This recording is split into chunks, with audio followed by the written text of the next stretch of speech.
Joe Espada is the newest manager of the Houston Astros. Let's talk more about it.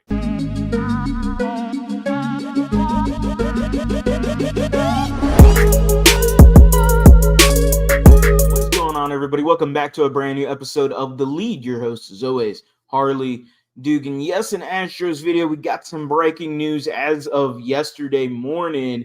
Joe Espada, the newest manager of the Houston Astros. They had the press conference at 11 a.m. yesterday, and this is a big deal for the Astros. They finally got themselves a manager, retire Dusty Baker, and now in the footsteps of him comes Joe Espada. He's been with the organization for 5 or 6 years. He came here in 2018, so he's been here with AJ Hinch. He's been here with Dusty Baker, and both guys are very different in how they manage the club.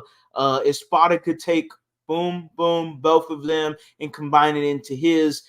He had the press conference with Dana Brown, no Jim Crane. Visually, that's very pleasing as an Astros fan to know that Dana Brown possibly had full say in the managerial search for the Houston Astros. We all knew that Dana Brown, according to reports, had pushed for Joe Espada to be the next manager of the Houston Astros. And Dana Brown gets his wish with Jim Crane not there at the press conference, just the GM and your newest manager, Joe Espada. Again, in the press conference, he detailed a very specific thing that I thought was a massive nugget, and that is Game 5 of the ALCS between us and Arlington.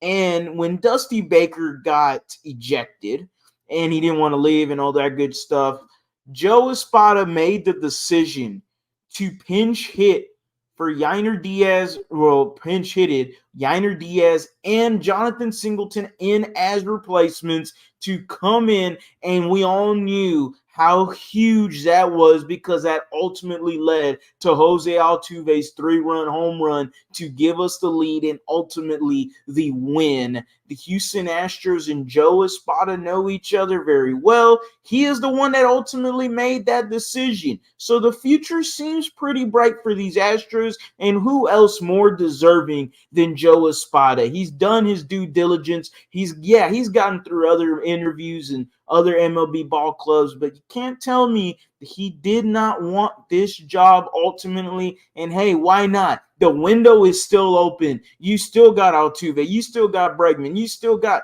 Jose Abreu. You still got a Yordan Alvarez, a Kyle Tucker, Justin Verlander, Framber Valdez. And I know a lot of Astros fans' feelings get a little heated when I mention a Tucker and a Valdez and an Abreu and hell, a Jeremy Pena and all these other guys. I understand they did not perform to the level that we expect them to, but the window is still open, and this team is far from over. The Houston Astros will be back, and they will go on to go back to the ALCS. It's just a matter of getting to that World Series. As always, guys, go Astros, go Rockets, go Texans. You have a blessed day.